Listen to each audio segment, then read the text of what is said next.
For those of us who don't work in suicide prevention, one of the things that can make us really uncomfortable is speaking about suicide. Not that we shouldn't talk about it, because we should, but that we might inadvertently say the wrong thing or say the right thing, but in the wrong way. And it feels like high stakes too, because when somebody's in a crisis situation, it can feel pretty easy to get overwhelmed. But one person who does know the difference between the right way and the wrong way to speak about suicide is Bronwen Edwards. After the loss of her brother Mark to suicide, Bronwen founded Roses in the Ocean, in part to help people with lived experience of suicide to lead the conversation around suicide prevention. Roses in the Ocean have called on those people with lived experience of suicide to help put together a communication guide, so the rest of us know what's helpful and what's not when we're speaking about suicide. Back then when Mark took his life, suicide really wasn't spoken about. It just wasn't a word that you heard, and it was near impossible to find any help that was in any shape or form helpful. And so whilst I certainly couldn't have seen what Roses in the Ocean has become now, absolutely knew that the whole purpose, the driving force behind establishing it was that it made no sense to me that the people who experienced suicidal thoughts, people who made attempts on their life, the people that were left behind, the people that were trying desperately to keep them alive, their voices weren't anywhere. And it didn't make any sense to me why people who didn't have a lived experience of suicide were deemed to be the experts in preventing suicide. So it really was all about trying to raise awareness around this thing called suicide and actually have people who knew what it was like to walk in those shoes actually sharing their stories. And then as we've developed over the years, really having those voices bring to the forefront of what we really need to be doing in order to be saving lives. So we are a national organisation. A large part of what we do, and always core to who we are, is about developing and building the capacity and capability of people with lived experience to be able to bring their voice to suicide prevention, and really developing that from a lived experience into an expertise in that lived experience. So really being able to combine other people's interests and skill sets alongside their lived experience, that they help them to really deeply understand it, understand what components are really helpful and impactful to share and at what times, but then really to be integrating that lived experience into community, into organisations, into policy, research, system reform, everything. So building that lived experience of suicide workforce is a huge part of what we do. Alongside that, in our workforce development space is the suicide prevention peer workforce. So we've been driving the desperate need for that emerging suicide prevention peer workforce, both on a paid and volunteer basis. So we've developed curriculum and we have support services, mentoring, organisational readiness, group co-reflection, everything that needs to be wrapped around a suicide prevention peer workforce. We have developed it and we deliver.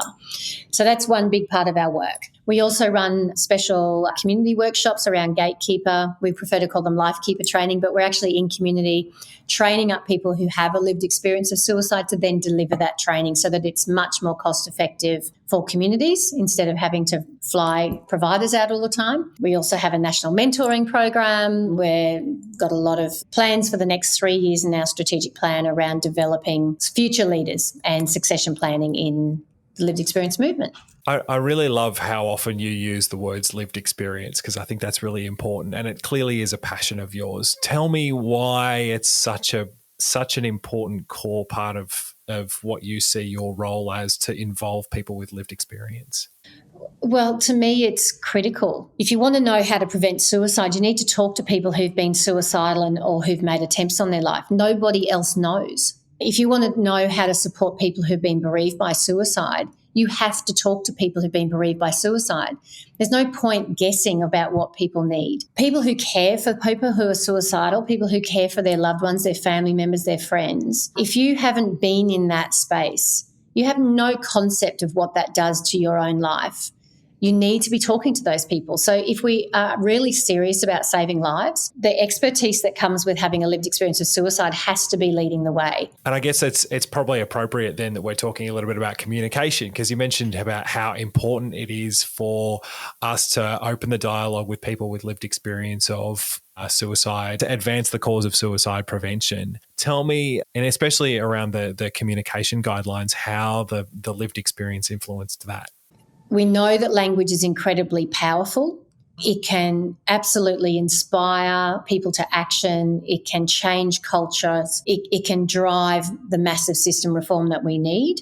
But when you're talking about suicide, the language that you use can, in fact, cause someone so much harm that it can contribute to their suicidality, or it can compound the grief that they're feeling, or it can evoke feelings of shame and guilt. Like, there's so many layers and complexity to suicide itself. You just need to be so respectful and understanding and actually take the time to learn why certain words are so harmful, or certain phrases, or when you're talking suicide and we're really desperately wanting to be able to connect to people who are struggling to even connect to life, and life is unbearable and they're really choosing whether it's worth staying here or not. We have to be able to connect with those people, and we have to remove as many barriers as we possibly can for us to be able to either reach into them or for them to be able to reach out to us. So by a simple word or two, you can let that person know immediately whether you're someone who gets it and is safe to actually open up and talk to, or whether you're someone who's going to judge them or not be safe, and therefore you'll keep your thoughts to yourself. And that can be a matter of life or death. So the stakes are really, really high. So our language and imagery guide has tried to, as I said, build on the National Mindframe guidelines, but really help people understand it a bit better. I was involved in a lived experience advisory group, and there was a lovely older gentleman who was a member of that group, and it brought him to tears when he told us the impact that the word committed had when people use that phrase, committed suicide.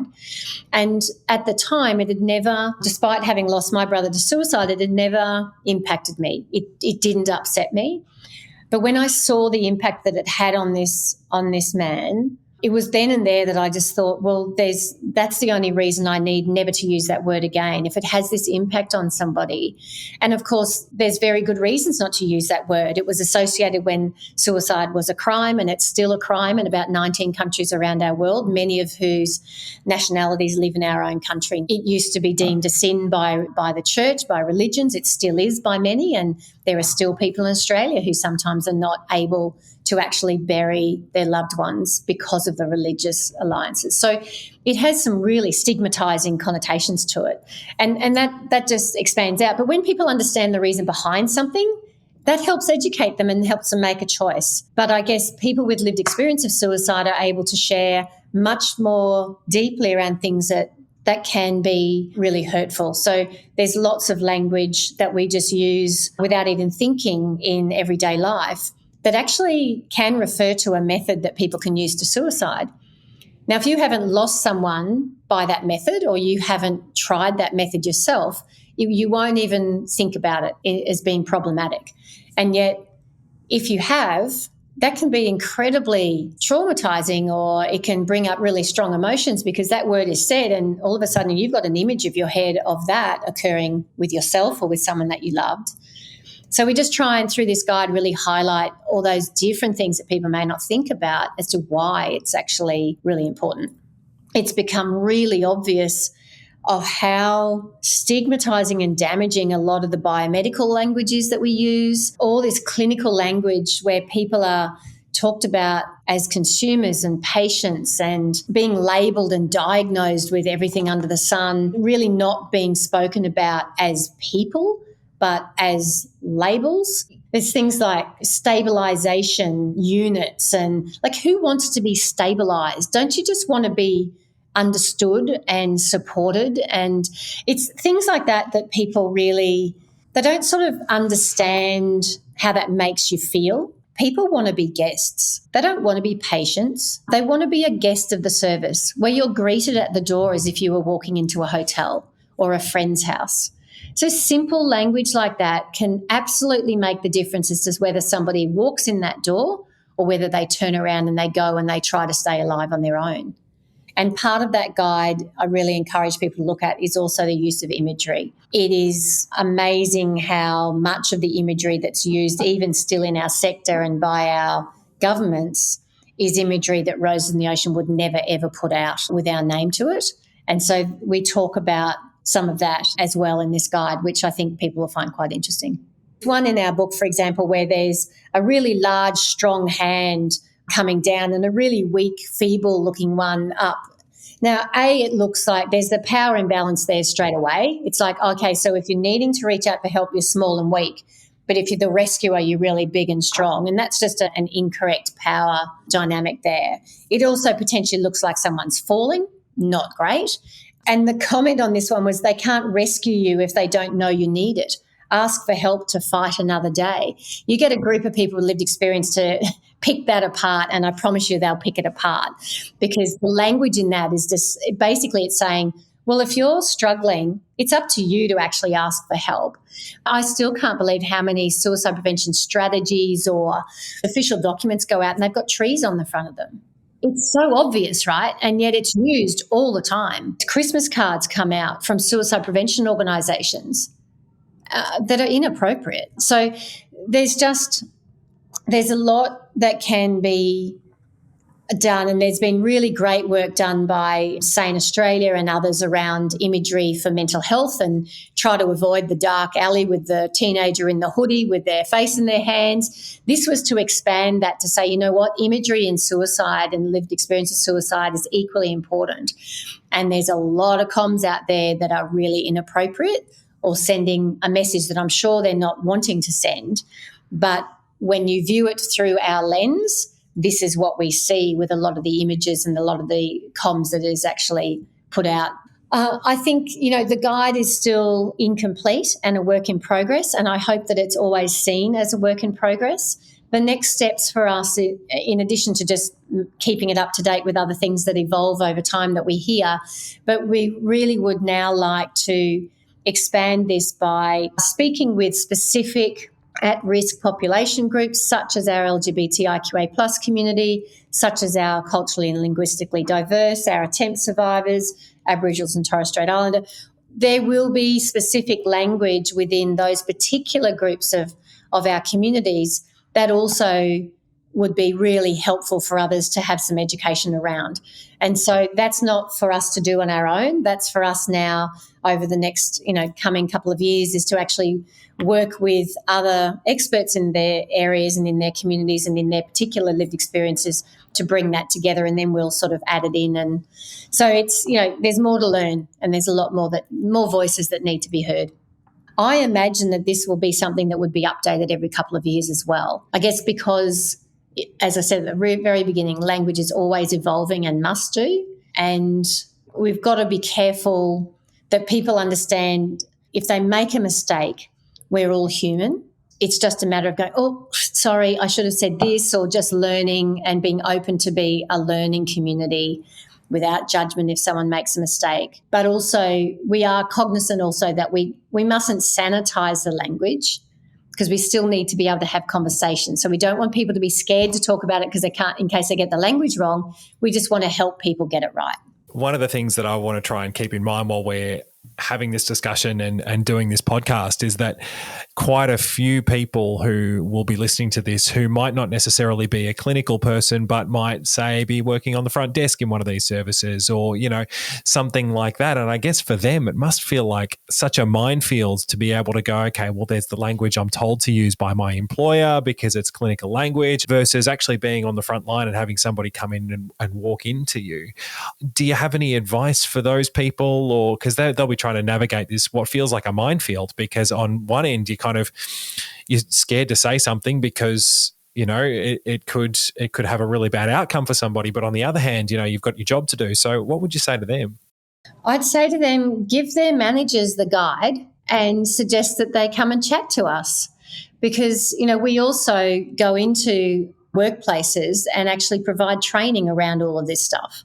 so that we can help people understand. So, it's a bit hard to refute if you've got a number of people with a lived experience of suicide explaining to you why language is so important and giving them reasons why we don't like to use certain language. It's an education piece. So I hope that their resource is something that people can spread around their workplaces and help to improve that education, and always reach out to us because we're able to provide, some additional training or education, conversations, whatever's needed to help people understand. I can hear some people already saying, isn't this political correctness gone mad? Am I not allowed to use certain phrases that are part of the natural lexicon of speech and all that sort of stuff? What would you say to those sorts of people? Yeah, look, I think we've all got to be sensible, but there are some obvious ones. And I think you've also got to be cognizant of who your audience is. If you're standing up, if you're speaking in a conference or a community event and the topic is around suicide, you should be really cognizant of that. And I personally would say to you, unless you know the backgrounds of everyone in your circle of friends, and I assure you there will be people who have friends who have never disclosed to them that they have a lived experience of suicide, be as careful as you can. It's not like we're trying to prevent people from talking, 30% of the dictionary. There's just a few key words or phrases that can create issues for people. And I think that's a really good point that I'd like to further explore. Like, are there any kind of top tips or things that you would encourage people to know or encourage people to learn about when they're thinking about how they communicate to somebody with a lived experience of suicide? One of the really obvious ones is just simply not talking about method unless you're in a particular scenario where it may be a particular research project, or it might be an attempt survivors support group where they all want to talk about method. But if you're just in general communication with people, talking method can be incredibly dangerous. If there's someone who's listening who's actually thinking about ending their life, we know that if you talk about method and places and what have you, it really can lead to some tragic events sometimes. So it's just being cognizant of and sensible about what you're saying and where and to whom. Look, I think it all comes down to respect. And I think acknowledging that suicide is a lot more common than a lot of people realise in community. Suicide can and does touch people of all walks of life, and you literally can have a group of friends that you've known for 30 years and not be aware that one of them has made an attempt on their life. And just to be cognizant of that. So there is some very simple things in the language guide around words that it's just best not to be talking about. So we don't talk about a suicide being a successful suicide, for example. We don't talk about it being an unsuccessful suicide. Now, these are things from the national guidelines as well. And there's very good reasons for that, and it's outlined why. For people who are incredibly vulnerable or at risk, it can actually be dangerous. So I don't know what other reason people need just to get a bit educated and try and do the right thing. For more information on the Roses in the Ocean Communication Guide, you can head to rosesintheocean.com.au. If any of the topics in this interview have affected you in any way, support is available via Lifeline on 13 11 14. For more interviews, check out the Gippsland PHN website.